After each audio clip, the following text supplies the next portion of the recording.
Bonjour à tous en ce dimanche et bienvenue au débriefing hebdomadaire. Cette semaine, nous allons nous concentrer sur le Rafale et plus spécifiquement sur le cockpit du Rafale. Comme vous le savez, j'étais pilote et instructeur sur Rafale Marine. J'ai quitté l'institution il y a maintenant quelques années. Je vous ai partagé la semaine dernière mon dernier vol dans la boutique.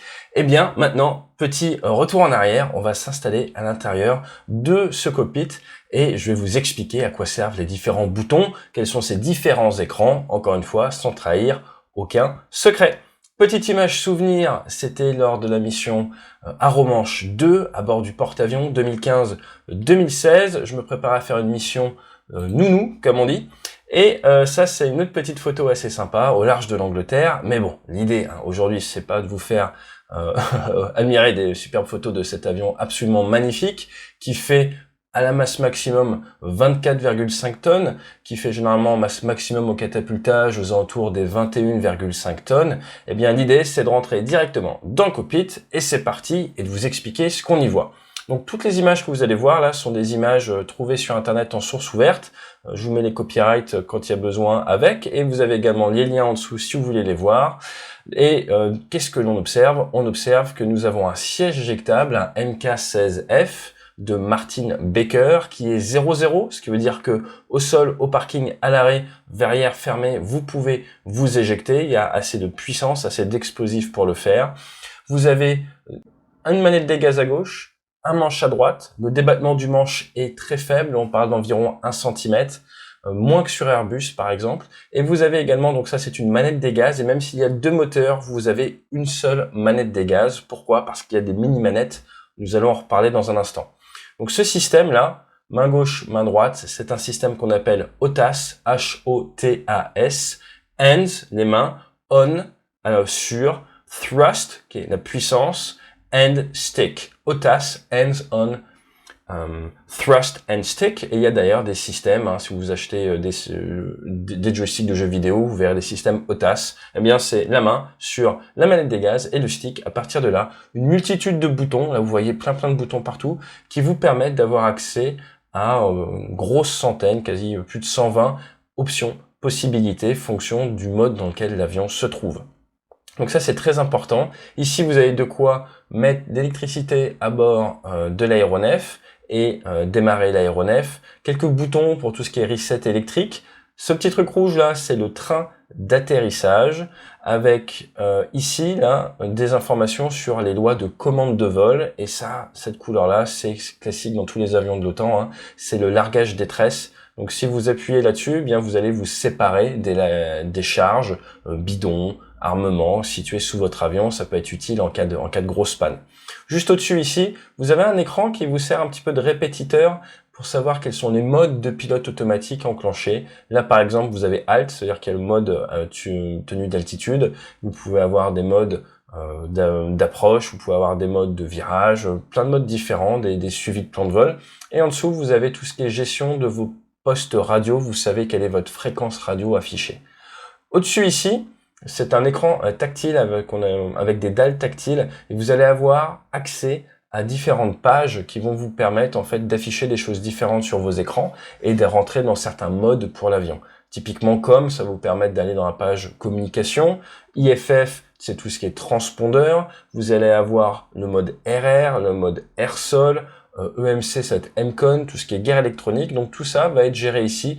FPL, c'est Flight Plan, la page plan de vol. APP, c'est l'approche, tout ce qui est paramètres, piste en service et terrain en service à l'atterrissage. Et après, vous pouvez accéder à un menu déroulant, la page d'après. Au-dessus ici sont des raccourcis qui vous aident principalement à régler votre VTH, visualisation tête haute, ou le HUD, comme on dit en anglais, le Head-Up Display. Ça, c'est le fameux bouton Master qui vient autoriser la mise en œuvre d'armement. Donc, tant qu'il est baissé, c'est votre sécurité qui est enclenchée. Donc, il faut le lever pour pouvoir mettre en œuvre de l'armement. Et avec ça, là, encore une fois, ça vous permet de régler un petit peu des valeurs de manière un petit peu en accès rapide. Donc, en temps normal, vous avez les mains sur la manette des gaz et le stick. Et le reste du temps, vous jouez généralement à appuyer sur ces boutons-là. Donc vous passez votre attention entre ces points-là.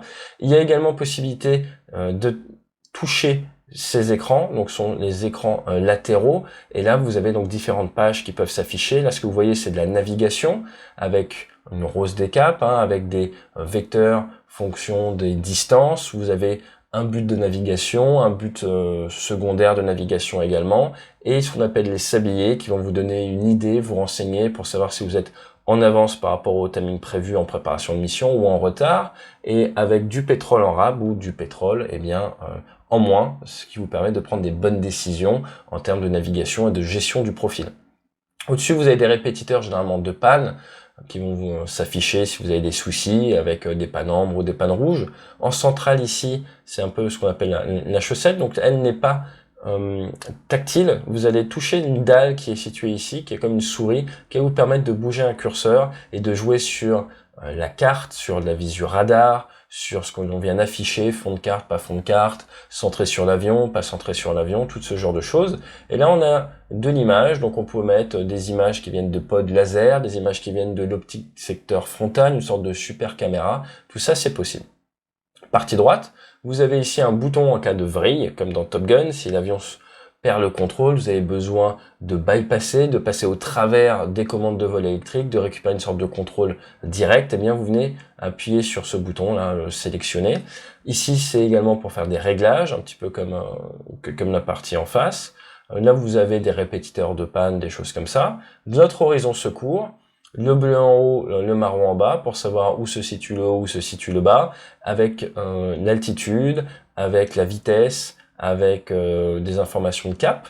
Ici, vous avez tout ce qui est information moteur, pétrole et puissance, et fuel flow, donc la consommation carburant. Vous voyez tout en temps réel, vous savez votre puissance moteur, ce qui vous reste de pétrole, très important. Et là, eh bien, comme je vous disais, c'est le joystick pour contrôler l'avion. Et oui, nous avons des rétros qui nous servent principalement à surveiller nos équipiers lorsque nous volons à plusieurs. Donc voilà, petite vue légèrement différente.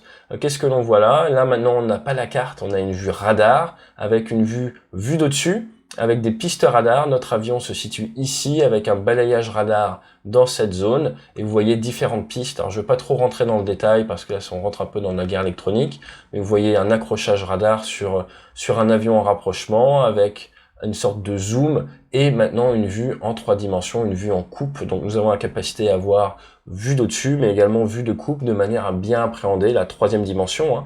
Nous évoluons dans le plan vertical entre la surface et 15 km d'altitude. Donc ce genre de vue nous permet de bien comprendre l'attitude de nos adversaires ou de nos alliés. Très très important. Voilà des photos de cockpit prises pendant le salon du Bourget, si je ne m'abuse. Donc vous voyez un petit peu mieux l'arrière, donc avec le siège. Particularité du siège éjectable, c'est qu'il est très en arrière, une trentaine de degrés. Pourquoi? Pour réduire la distance entre le cerveau et le cœur et mieux résister aux facteurs de charge. L'avion est très confortable. La poignée d'éjection, il n'y en a qu'une, que la poignée basse, pas de poignée haute sur Rafale. Et en cas d'éjection, on vient la tirer, faut tirer assez fort dessus. Ici, vous voyez que la forme de la manette des gaz est quand même très particulière. Un petit repose-bras, quand vous pesez 5, 6, 7, 10 fois votre poids, vous êtes bien content d'avoir un repose-bras, c'est très important. Et vous voyez qu'il y a des boutons sur les côtés, c'est tout ce qui est boutons autour de guerre électronique, de radio, de réglage, de commande de vol, où en fait ce sont des boutons dont vous aurez besoin en cas de panne pour gérer certains systèmes.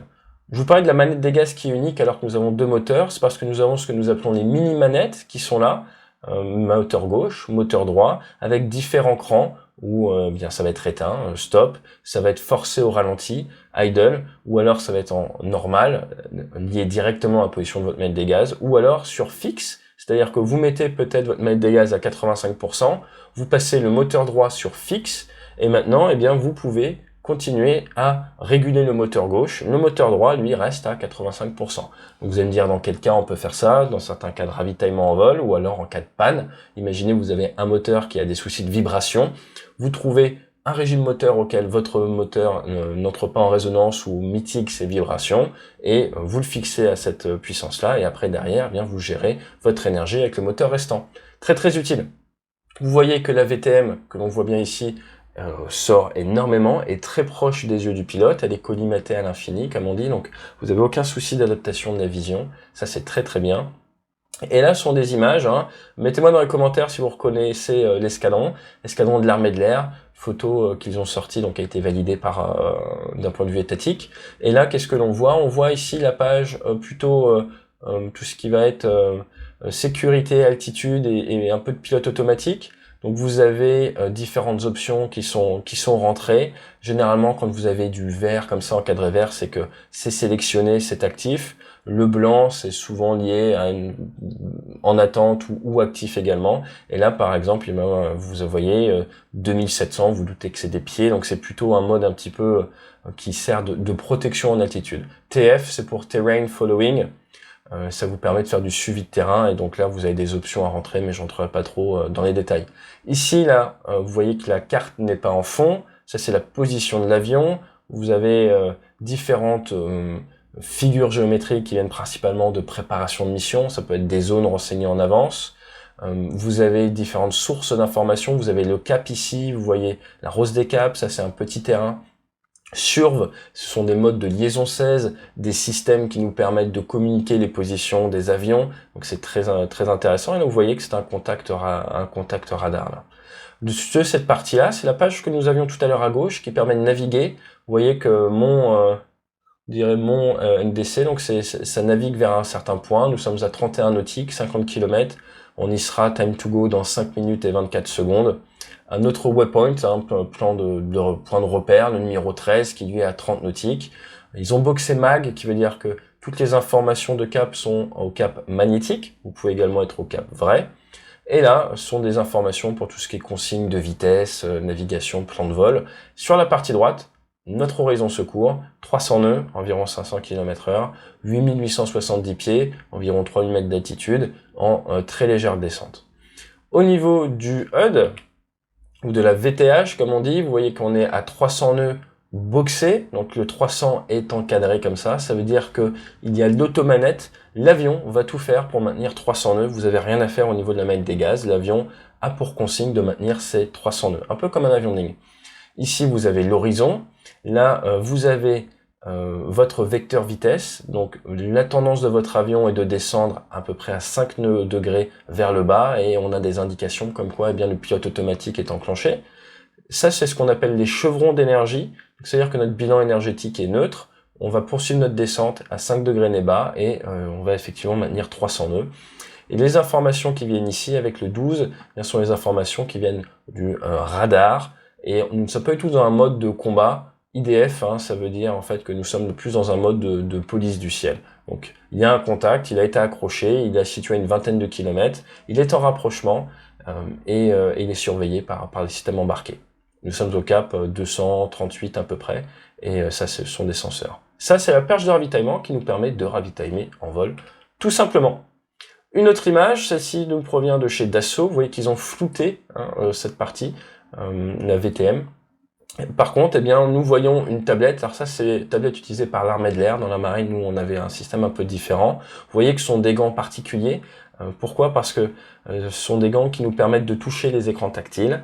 Ici, vous voyez UpPD, donc c'est la page Update, tout ce qui est mise à jour des systèmes de navigation, communication, IFF dont je vous parlais tout à l'heure. Et là, nous avons une vision qui nous permet de voir un petit peu tout ce que l'on a sous les ailes de l'avion. Donc, qu'est-ce que l'on voit sous les ailes de l'avion? Donc là, on est sur du simulé. On a un mode pour simuler l'emport d'armement, même si on n'en a pas, ça nous permet de bien nous entraîner. Donc là, il n'y a pas grand-chose en vrai sous l'avion, mais on simule que l'on a un missile infrarouge sur le point extérieur gauche, un missile infrarouge à droite. Je vous renvoie vers mes vidéos sur les missiles si ça vous intéresse. Ce sont des Mika IR pour infrarouge. 2 missiles Fox-3 électromagnétiques ici, encore des Mika. Les bidons, 1, 2, 3 bidons de pétrole. Ce sont des gros bidons qui obligent l'avion à voler en subsonique. Nous avons des tribombes avec des bombes, 1, 2, 3 bombes à chaque fois avec un certain type de bombe, on le sait grâce aux couleurs. Et également le canon avec 125 obus au but de 30 mm. Donc énormément d'informations disponibles, rien de secret. Et là sur la partie droite, c'est la vue guerre électronique. Il n'y a quasiment aucune information dessus, tant mieux, parce que de toute façon, c'est un sujet dont je n'aime pas parler, et dont je parle pas. J'espère que ce petit tour amphicabine un petit peu, comme l'on dit, du Rafale vous a plu. Regardez à quoi ça ressemble. Oui, nous sommes bien installés dedans. Oui, il n'y a pas trop de place. En termes de place disponible, c'est pas énorme, mais l'interface, Home System, l'IHS, comme dit Dassault, est extrêmement bien pensé. Moi, c'est sûrement l'avion le mieux pensé d'un point de vue interface Home Pilote que j'ai connu. On fait vraiment corps avec la machine et c'est ça que nous recherchons en tant que pilote, faire corps avec la machine. Et il y a tout un moment un peu spécial quand vous arrivez dans l'avion, quand on vous brêle, comme on dit, quand on vient s'arnacher au siège éjectable, vous avez vraiment le sentiment de ne faire plus qu'un et l'avion, le vecteur, devient un prolongement de vous et c'est très très intéressant et c'est une sensation vraiment unique. J'espère que cette vidéo, que ce débrief vous a plu. N'hésitez pas à le partager, à le commenter et à me dire ce que vous aimeriez voir dans le futur, sachant que dans un futur assez proche, je vais lancer un nouveau concept de vidéo, mais je vous en parlerai très bientôt. D'ici là, eh bien, je continue à faire des conférences. Si vous cherchez des conférences en présentiel ou en distanciel, ou des workshops, leadership, management, ce genre de choses, eh bien, c'est ce que je fais. J'ai eu la chance de passer dans Forbes la semaine dernière, à la une de Forbes, sur comment est-ce que les pilotes de chasse peuvent aider les managers dans des périodes où il faut faire du management à distance. Je vous en dis pas plus, je vous mets le lien en dessous et je vous dis excellent week-end, fly safe et à bientôt.